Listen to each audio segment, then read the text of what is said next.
మనందరం కూడా మరి పత్రికారి నుంచి స్ఫూర్తిని పొందే ఈరోజు ఎవరితో ఎవరికి సంబంధం లేకుండా పిరమిడ్ స్పిరిచువల్ సొసైటీ మూవ్మెంట్ ఈరోజు ముందుకెళ్తుంది.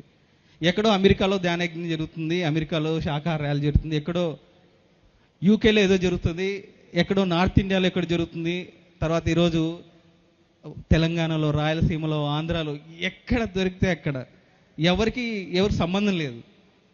మరి ఎక్కడికక్కడ ఒక విస్తారంగా ఈరోజు వెళ్తుందంటే ఇది ఖచ్చితంగా పత్రికారి స్ఫూర్తి, అవునా కదా? ఎస్, గట్టిగా మరి పత్రికారి కృతజ్ఞతలు చెప్తాం. గుర్తుపెట్టుకోవాల్సింది ఏంటంటే ఎవరెవరైతే మిమ్మల్ని ఇన్స్పైర్ చేసిన సీనియర్ పిరమిడ్ మాస్టర్లు అందరూ ఉన్నారు. ఇందాక రాజలక్ష్మి మేడం కూడా చెప్తున్నారు పత్రి సార్ గురించి.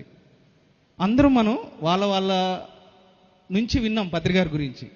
కానీ పత్రిసారిని డైరెక్ట్గా మీకు చూపించాలని ఉంది నాకు. ఎలా ఆయన ఎలా ఇన్స్పైర్ చేశారు. ఆయన ఎప్పుడు ఊహలకు అందేవాడు కాదు. నేను ఈరోజు మార్నింగ్ కూడా చెప్పాను, ఎప్పుడో 20 ఏళ్ళ తర్వాత జరగబోయేది 20 ఏళ్ళు ముందే చెప్పేశాడు ఆయన. 1990లో 95లోనే చెప్పేసేవాడు ఆయన. మనకు పిఎస్ఎస్ఎం యూఎస్ఏ వస్తుంది, పిఎస్ఎస్ఎం యూకే వస్తుంది, పిఎస్ఎస్ఎం ఆస్ట్రేలియా వస్తుంది, ఎన్నో పిరమిడ్లు వస్తాయి, మెగా పిరమిడ్లు వస్తాయని. అప్పటికి 2 పిరమిడ్లే ఉన్నాయి అంతే. ఒకటి కర్నూలులో, 2 ఉరవకొండలో. 2 పిరమిడ్లు ఉన్నాయి, కానీ వేల లక్షల పిరమిడ్లు వస్తాయని ఆ రోజు చెప్పారు ఆయన.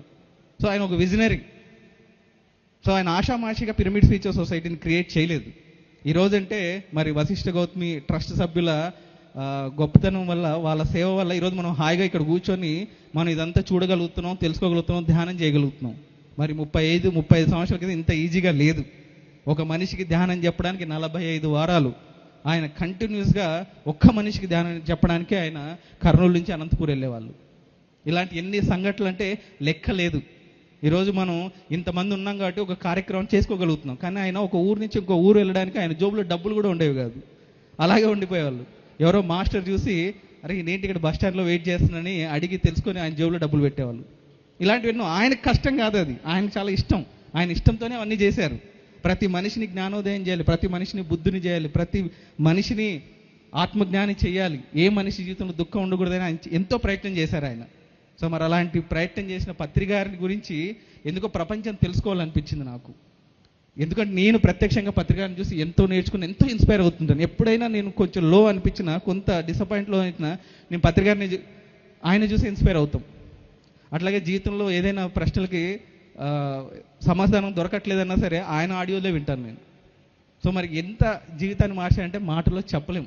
సో ఈ ఫిలిం ఏంటంటే పత్రికారికి నాకు పత్రికారి పట్ల ఉన్న కృతజ్ఞతకి నేను ఇలా చూపించుకుంటున్నాను అంతే. ఈ సినిమా చూసి చూపించుకుంటున్నాను. సో అట్లా ఇక్కడ ఉన్న వాళ్ళందరినీ కూడా ఇదే కోరుతున్నాను, సభావేదిక మరి కోరుతున్నాను, రండి మనందరం కలిసి సినిమా తీద్దాం. తొందరలోనే ప్రపంచానికి పత్రికారి గురించి తెలిసేలా చేద్దాం, ఈ ప్రపంచాన్ని ఇన్స్పైర్ చేద్దాం.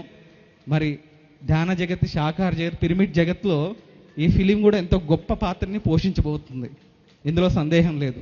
ఎందుకంటే ఇప్పుడు దాకా చూసిన చిన్న చిన్న ట్రైలర్లు, చిన్న చిన్న వీడియోలు, ఒక 1 అవర్ వీడియోని ఎంతోమందిని కదిలిచ్చింది.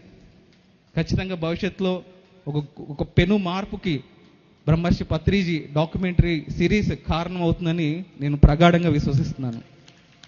Thank you, thank you, thank you. PSSM అంతా దీనికోసం ఎదురు చూస్తుంది, మొత్తం ప్రపంచం అంతా దీనికోసం ఎదురు చూస్తుంది. హాయ్ అండి, అందరికి నమస్కారం.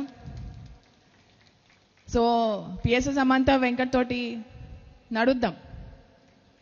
వి ఆల్ హ్యావ్ టు వర్క్. ఎందుకంటే మనందరం చూసాం పత్రిజీని, ఆయనతో నడిచాం, ఆయన నుంచి ఎంతో నేర్చుకున్నాం, ప్రత్యక్షంగా చూసాం. కానీ ఎవరైతే చూడలేకపోతున్నారో వాళ్ళకి మనము కళ్ళకద్దినట్టు మనం చూపించడం అది మన బాధ్యత. సో పత్రిజీ జీవితం, ఆయన ఎన్ని ఒడిదుడుకులతోటి ఆయన జీవితం నడిచిందో, ఆయన కుటుంబం కానివ్వండి, పిఎస్ఎస్ఎం కానివ్వండి, ప్రతిదీ కూడా ఎంతో చక్కగా వెంకట్ మనకి తీసుకొస్తున్నారు. మనందరం కూడా ఈ అబ్బాయిని సపోర్ట్ చేద్దాం. So thank you so much my dear friends.